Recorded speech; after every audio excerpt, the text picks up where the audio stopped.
Salut à tous, j'espère que vous allez bien. Aujourd'hui, on va faire ensemble ce petit croquis qui est une inspiration à partir de cette image-là qui, à mon avis, est une intelligence artificielle, mais j'en suis pas sûr. Donc le but de cette série de dessins, on dessine ensemble, c'est que vous fassiez le dessin avec moi pour progresser comme des fous et de se focaliser un petit peu sur la structure pour comprendre un petit peu comment on fait ensuite pour appliquer quelques valeurs sur une structure qui est cohérente, quoi. Parce que si on comprend pas la structure, eh ben on n'est pas capable d'appliquer des valeurs cohérentes. C'est un petit peu ça le bail. Donc prenez un crayon et une feuille, abonnez-vous à la chaîne, n'oubliez pas que si vous voulez étudier vraiment les bases des bases des bases, j'ai des formations assez longues en temps réel qui vous permettront de décanter un petit peu tout ça, et puis c'est parti.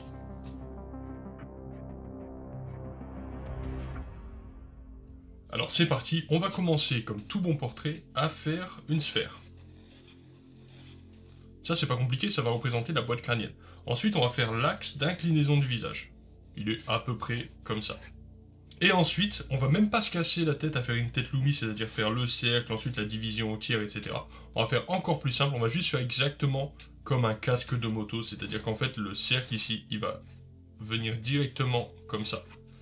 Et là, ça suffit. C'est exactement comme si on faisait la tête Lumi, c'est juste un raccourci. Pour ceux qui connaissent la tête Lumi, imaginons on le fait, pour que vous puissiez voir qu'on arrive à la même chose. Dans la hauteur du cercle, dans la direction, ça c'est l'axe du cercle, on fait une croix. Ensuite, on fait un autre rond, puisque là, on est de profil de 2 tiers, comme ça. 1 tiers, 2 tiers, 3 tiers, 1 tiers, 2 tiers, 3 tiers. Donc voilà, on fait un trait au deuxième tiers à l'extérieur du cercle. Je fais ça un peu vite, parce qu'il y a plein de vidéos sur la tête Lumi sur ma chaîne YouTube. Donc je pars du principe que vous les avez déjà étudiées, et que vous comprenez ce que je fais. Ok, et donc maintenant, qu'est-ce qu'on a? Comme d'habitude au centre, on a la ligne des sourcils. Comme d'habitude, sur le bas ici, on a la base du nez. Ensuite, à ce repère ici, on a plus ou moins l'implantation des cheveux. Ça, c'est toujours pareil, ça dépend des gens, ça dépend de l'âge, ça dépend des ethnies, ça dépend de plein de choses, mais c'est une norme, on va dire, qui est acceptée. Et ensuite, on fait 1, 2, 3, et on arrive en bas du menton. Et vous voyez qu'en fait, il n'y a même pas besoin de se casser la tête à faire tout ce que je viens de faire là, c'est-à-dire pas besoin de faire la tête Lumi. Il suffit de faire un rond, et ensuite de descendre comme ça, dans l'inclinaison, et hop, on a directement le bas du menton, tout simplement. Et ça va nous éviter aussi de voir des têtes Lumi très très ratées, comme on en voit très souvent, où le visage il est comme ça, avec des mâchoires qui descendent très très bas comme ça. Ça, de profil, c'est pas du tout correct. Pourquoi? Parce qu'en fait, on a un visage qui est beaucoup trop long, enfin, un crâne qui est beaucoup trop long par rapport à la largeur. Et si vous regardez un crâne, comment c'est foutu, en fait, c'est vachement profond aussi, donc ça, c'est beaucoup plus proche. Puisque ici, au milieu du cercle, on va avoir la mâchoire qui remonte. Là, on va avoir la boîte crânienne, si on la dessine un peu mieux, ça fait un peu comme ça. Et ensuite, ici, on va avoir l'arcade sourcilière. Le pif, donc si je fais le crâne, ça fait un truc comme ça. Et là, on va avoir la partie de la mâchoire. Bon, je fais ça un peu à la va-vite, mais l'idée, et c'est pour ça qu'on fait cette méthode du casque de moto, c'est juste qu'en fait, la mâchoire, quand tu la continues dans cette direction en arrière, en fait, elle est dans la continuité du crâne ici. Alors que là, typiquement, même si la mâchoire avait été un peu plus inclinée, ça passerait carrément en dessous et ça ferait une tête beaucoup trop haute par rapport à sa profondeur.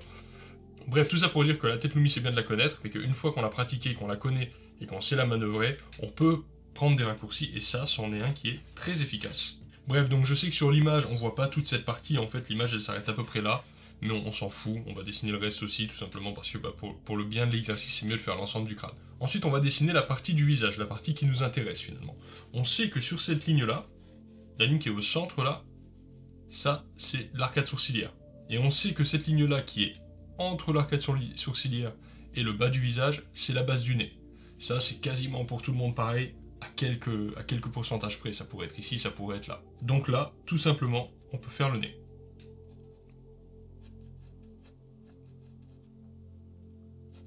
Donc pour le moment, le nez, on voit que sur l'image, il y a des... Ça fait des bosses comme ça, etc. Parce qu'il y a l'os et tout, il y a beaucoup d'informations sur le nez. Pour le moment, je me casse pas la tête avec ça, je fais juste un nez, tout simple. Comme ceci, voilà. Juste pour noter l'emplacement à peu près du pif. On aura tout le loisir de corriger tout ce petit bordel après. On a une arcade sourcilière bien de bonhomme, une bonne arcade sourcilière de Cro-Magnon. Ensuite, de profil, on va avoir la bouche, la fente de la bouche qui va arriver plus ou moins entre le nez et cette partie-là qui va être en fait à un tiers, si on prend cette zone-là et qu'on la divise en 3, le tiers du haut, c'est là où il y a la fin de la bouche, à peu près. C'est bien de le savoir. Pareil, ça dépend des gens, surtout s'il y a des sourires, des expressions de visage et tout. On peut voir que la fin de la bouche ici, elle est pas trop loin derrière le nez, on n'est pas là, on est genre vers ici, un truc comme ça. Ici, on a la bouche légèrement entrouverte. Ensuite, ça descend, ce qui est tout à fait normal. Et ensuite, on a le menton. Alors là, je vais descendre un peu plus bas, c'est vraiment pas un problème. Donc là, par exemple, pour le menton, je serais tenté là tout de suite de faire un menton beaucoup trop prononcé comme ça. Mais en fait, c'est pas du tout ça qu'on voit sur le dessin. Si on regarde le dessin, enfin la photo quoi, en fait, on voit que entre la lèvre du bas et le menton, il y a une ligne comme ça. C'est le fameux rythme dont on parle constamment. Ok, donc ça, il va falloir le noter. Donc, je peux tout simplement faire un trait et en fait me forcer à rester dans dans ce trait-là quoi. J'ai pas le droit d'aller derrière, même si ça donne envie de le faire, mais j'ai pas le droit de le faire.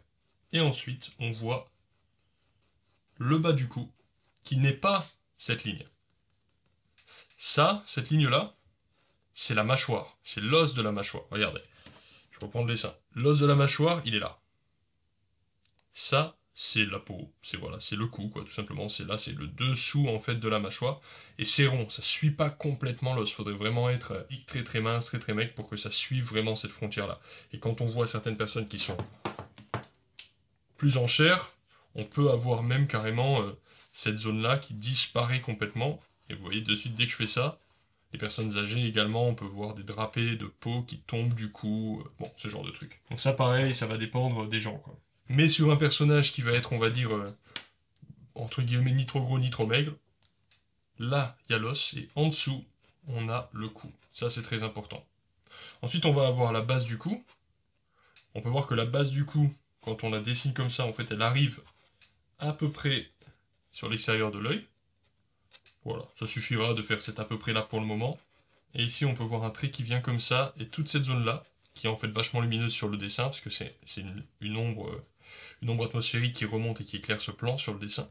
Toute cette zone-là, ben, on voit qu'elle a une valeur différente. Pourquoi? Parce que c'est tout simplement un plan qui est orienté vers le bas. Si on prend notre fameuse tête à facettes, c'est exactement ça. C'est ça qui se passe ici. C'est ce plan-là qui, là, est foncé parce qu'il est pas très éclairé. Mais si je mettais un truc en dessous qui est blanc, hop, vous allez voir, tac, ça s'éclaire vachement. Regardez la différence. Là, c'est foncé parce qu'il n'y a pas beaucoup de contre-éclairage, entre guillemets. Je mets un petit réflecteur, en l'occurrence juste un mouchoir blanc, hein, c'est rien. Paf, et vous voyez la lumière qui s'en dégage. Voilà. Donc là, c'est un peu ce qui se passe sur l'image. Ensuite, on va faire remonter la mâchoire. Donc la mâchoire, elle arrive par rapport à tout ce bazar, la largeur, là, faut pas faire partir la mâchoire trop loin, attention. La fin de la mâchoire et le début de l'oreille arrivent à peu près au milieu de la boîte crânienne. Donc là, déjà, j'étais parti trop loin avec ma mâchoire. Je vais la faire comme ceci.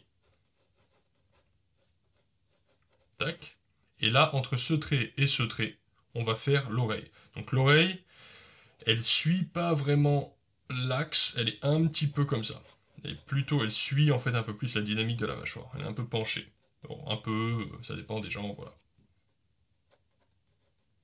Mais vous voyez, quand de nouveau on prend la tête à facettes, on voit que l'oreille elle est vraiment dans l'axe de la mâchoire comme ça, et qu'elle se trouve de profil entre le bas du nez et l'arcade sourcilière comme ça.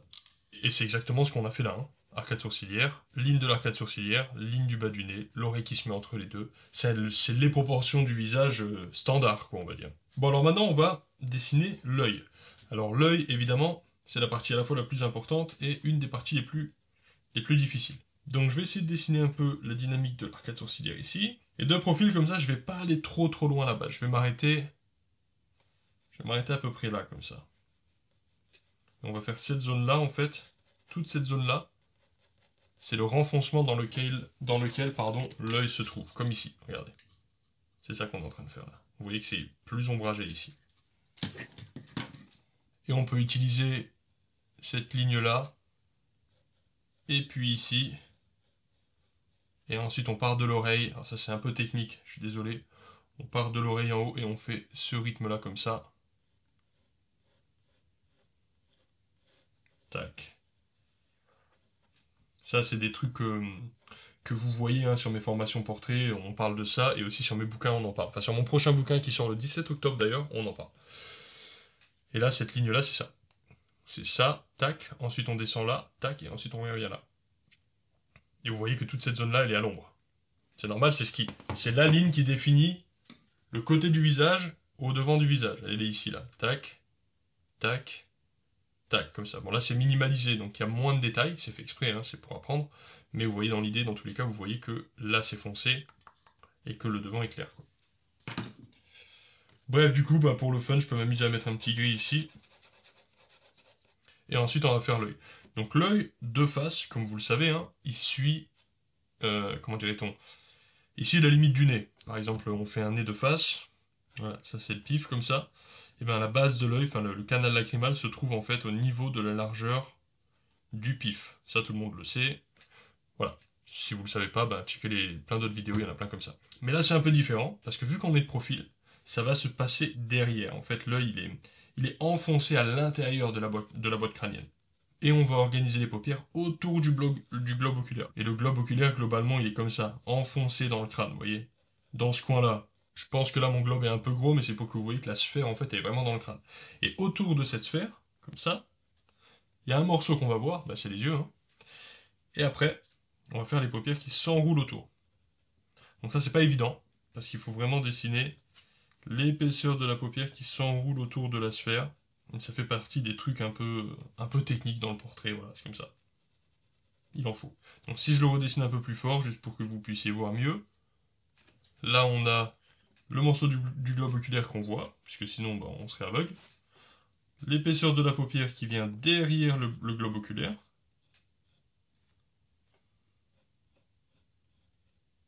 Ce petit truc tout fin là qui ressemble au logo Nike à l'envers, bah, c'est le plan qui est dessous en fait, c'est le plan qui... C'est ce plan-là qu'on voit enfoncé comme ça. Ensuite, évidemment, ça c'est ce qui protège l'œil, donc c'est plus épais que l'œil.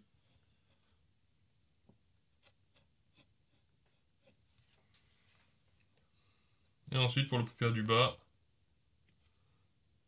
tac, on va faire pareil, plus épais que l'œil. Et voilà. Et là, on a dessiné un œil de profil, cohérent. Allez, on va faire le nez aussi, parce que maintenant qu'on y est, faut le faire. Vous vous rappelez, il y a un plan qui est orienté vers le bas, toute cette zone-là. Et ensuite, pour ce qui est de la lumière, vous avez le bulbe du nez qui est ici, comme ça, sur le tiers bas, qui fait comme ceci. Et ensuite, sur le tiers du milieu, vous avez la jonction avec l'os sur le tiers haut, le cartilage et tout et tout. Je vais pas tout détailler ici maintenant, parce que je peux pas tout détailler, sinon la vidéo va durer 4 heures. Mais voilà, globalement, on est à peu près comme ça. J'en profite pour mettre quelques ombrages dans la foulée qui permettent de donner des infos de volume aussi. Donc il y a des ombrages plus ou moins doux. Et ça, c'est très important pour donner des infos. Ensuite, on va faire la bouche, qui rebique un peu. Et il y a un truc que vous pouvez observer aussi qui est super intéressant, c'est cette espèce de forme en escalier que fait le visage. C'est marrant. Selon la forme, un peu l'inclinaison, et puis un petit peu la distance qu'on fait entre chaque marche d'escalier, en fait, ça fait une tête, quoi. C'est rigolo de l'observer. On va voir l'épaisseur de la lèvre. Très important ici, ça va être la commissure, qui est vraiment très très bien faite sur ce modèle. C'est un des points les plus importants du visage. Et on va avoir la lèvre du bas, qu'on va plus noter par un ombrage vers le bas, que par un trait véritablement. Et ensuite, on va avoir le menton. Bien volontaire comme ça c'est pas mal. On voit qu'on a une petite fossette dans le menton que je note, pourquoi pas. Bon, je fais juste ça pour noter les cheveux. Et ensuite, on peut s'amuser à noter quelques ombrages qui vont nous donner des informations. Donc là, on voit par exemple que tout ça, c'est gris.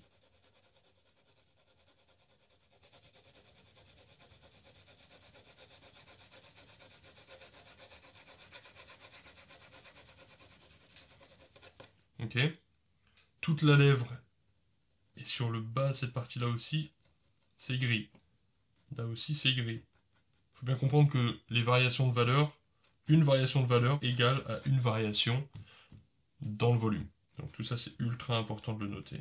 Même quand on fait un petit croquis comme ça, un petit exercice vite fait bien fait.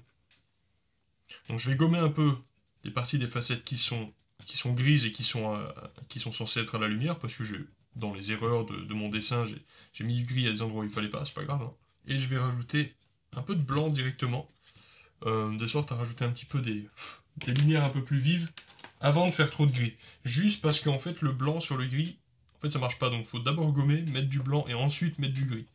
C'est un peu chiant, mais c'est comme ça. Donc là, on a la facette de devant le nez. Tac, qui est à la lumière. Ça, c'est cette facette-là, celle qui est tout devant, comme ça. On la voit comme ça, de profil. C'est pour ça qu'elle est très très fine, en fait. On voit juste un liseré de lumière parce qu'on la voit de profil, mais en fait, cette facette, elle est, dans la perspective, elle est finalement assez grosse aussi. Là, on a un peu de lumière aussi parce que, bah, ce petit morceau de bulbe du nez, là, comme ça, de l'aile du nez, fait face aussi à la lumière. Là aussi, bien entendu. Là aussi, on a quelques blancs qui montrent qu'on est à la lumière. Toute cette partie-là, ça fait face à la lumière aussi, puisque ça, c'est un aplat, en fait, qui est plutôt, on va dire, frontal. Ça veut pas dire qu'il n'y a pas de variation, il y a des variations, mais globalement, c'est éclairé. Et la transition qui va s'opérer entre le plan de la joue et ce plan-là, il va être plutôt doux. Ça, on verra après. Le haut de la paupière, lumière. Le petit liseré ici, c'est la tout petit morceau de paupière qui est orienté vers le haut. Et ensuite, tout le front, c'est la lumière. Alors, il y aurait certainement des ombres portées dues aux cheveux, mais on va pas les faire maintenant. Et ensuite, dans la lumière, bah, je peux faire des zones plus lumineuses. Il y a des zones de demi-ton, des zones de lumière, il y a même des zones éventuellement de lumière spéculaire, ça veut dire de réflexion de lumière, comme sur un objet brillant. On va aussi avoir de la lumière sur le bas de la lèvre, sur le menton, et un petit peu sur le bas de la commissure ici.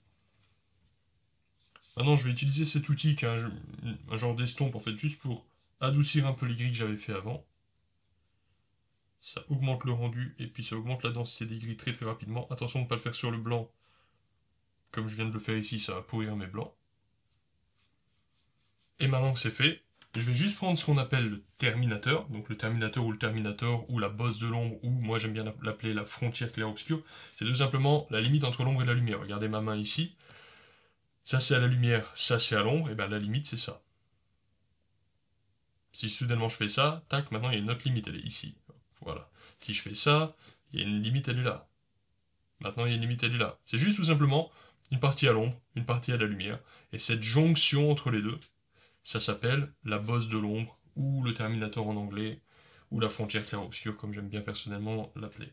Et donc cette zone, qui est là, c'est une zone très importante, et en général, c'est bien de la contraster un peu plus. Vous allez voir, dans quelques minutes, ça va ressortir.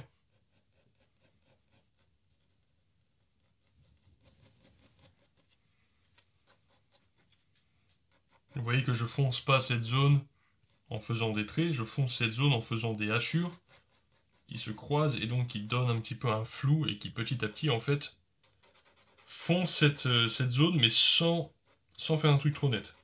C'est normal, la nature de ces contrastes, la qualité de ces contrastes-là, c'est des courbes. Donc forcément, je ne peux pas faire un truc trop net. Et même, à un moment donné, il va falloir que je fasse encore plus doux.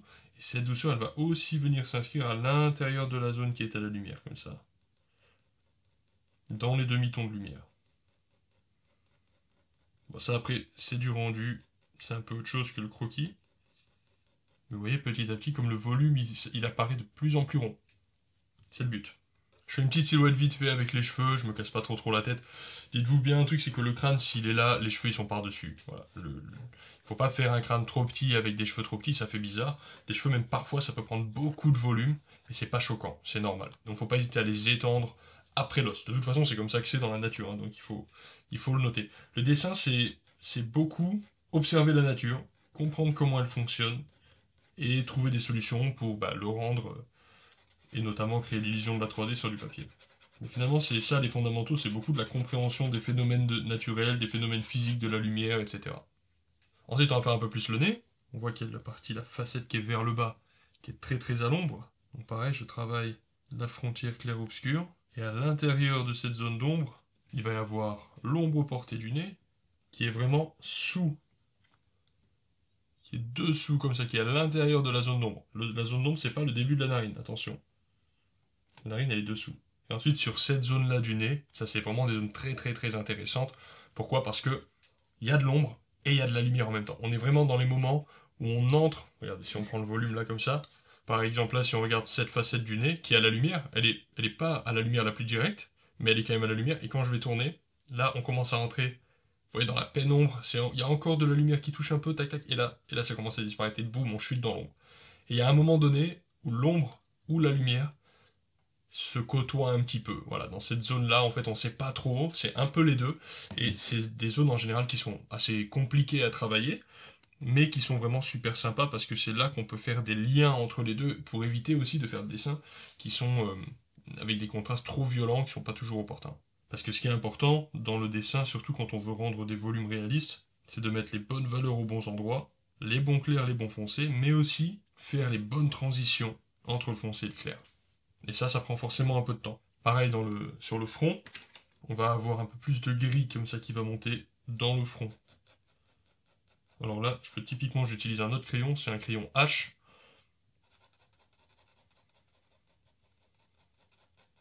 Et petit à petit, en y allant progressivement, si vous voulez faire du rendu, vous y allez doucement, progressivement, vous pressez pas. Donc repérez chacun de vos dégradés. Là, par exemple, on a un endroit très foncé. Qu'est-ce qui va se passer? Ici, il y a une crevasse, ça s'appelle une ombre d'occlusion. C'est très foncé. Toute cette zone-là, elle est, on va dire, en mode ombre d'occlusion. Ça veut dire que c'est les zones les plus foncées du dessin. Il y en a aussi là, dans la bouche, il y en a aussi sous le nez, voilà. Les ombres d'occlusion, c'est les trous, quoi, globalement. Mais ce qu'on peut voir, c'est que cette ombre d'occlusion, elle disparaît vers un flou vers le bas. Par contre, quand on monte, on va être sur le sourcil, et là, par contre, le sourcil est très contrasté. Là, il est très net. Et là, je vais un peu plus dans les formes de petite taille. Une fois que j'ai mis mes ombres et mes lumières sur les grands volumes, bah, je mets mes ombres et mes lumières sur les petits volumes. Toujours du général au spécifique, commencez pas à faire des détails partout. Et après, évidemment, on peut partir dans le rendu, par exemple, si on veut faire toutes les petits... comment dirait-on? Toutes les petites variations qu'il y a dans le sourcil, on prend la gomme, on prend du crayon blanc, on fait des transitions subtiles entre les événements. Ça peut prendre du temps, hein. Là, le rendu, ça peut prendre vraiment très très longtemps, donc je vais pas trop en faire. Je vais m'amuser un petit peu, mais voilà. Dans tous les cas, le rendu, comme je dis à chaque fois, le secret, c'est la patience. Et recommencer, recommencer, recommencer. Faites des rendus, faites au mieux, faites-en un autre, faites au mieux, et petit à petit, vous allez y arriver, quoi. C'est un peu long, mais ça se fait. Et éventuellement même, faites plusieurs fois les rendus des mêmes objets, plusieurs fois les mêmes dessins. Je vois pas mal de gens dans mes formations qui m'envoient leurs dessins après. En fait, ils ont fait parfois qu'un essai. Par exemple, à un moment donné, on fait une poire au charbon. Et effectivement, c'est pas compliqué, mais c'est pas si simple. Et cette poire au charbon, il faut pas hésiter à la faire plusieurs fois, quoi. Moi, personnellement, j'en fais encore des dessins très très simples, des sphères, des cubes, et tout de temps en temps, quand je sais pas quoi faire, juste pour passer le temps, je fais ça. Et vous seriez surpris, mais à chaque fois que j'en fais, eh ben, j'apprends un nouveau truc. Ou plutôt, ça affine ma compréhension du phénomène, on va dire plutôt. Rappelez-vous que pour faire du dégradé, juste allez-y doucement, allez-y tranquille, faites attention, est-ce que une transition va être très très nette comme ça? Ou est-ce que plutôt ça va être plutôt très très doux comme ça? Est-ce que vous voulez faire un trait noir carrément pour carrément définir un objet vraiment très très très délimité dans l'espace? Rappelez-vous que c'est ça qui va déterminer la douceur. En fait, c'est ça qui va déterminer en fait les volumes, en fait, tout simplement. Là, vous voyez, il y a un ombrage très très doux de ce point-là à ce point-là. Ça veut dire qu'il y a un rond. C'est normal, c'est l'ajout. Là, vous voyez, il y a un ombrage très très net entre ici et là. Ça fait blanc, blanc, blanc, paf, foncé. Et c'est tout simplement parce qu'il y a un angle très net entre cette zone et cette zone. Et ça se ressent dans le dessin grâce aux qualités des contrastes. Et on a des contrastes qui sont un peu entre les deux. Là, on a une crevasse. Là, on a un dégradé plutôt doux. Là aussi, c'est un petit peu net et en même temps un petit peu doux. Vous voyez, c'est un peu entre les deux. Là, le haut de la lèvre, c'est un petit peu net. Voilà, tous ces trucs-là, il faut les observer et comprendre que c'est grâce à ça que le volume tourne, en fait. Donc, il faut comprendre le volume pour pouvoir dessiner comme ça, en fait. C'est ça le bail. Bon, prenez soin de vous. Pour tous les guerriers qui sont encore là, commentez bonhomme en commentaire, ça sera rigolo. Et puis, à très bientôt, bye.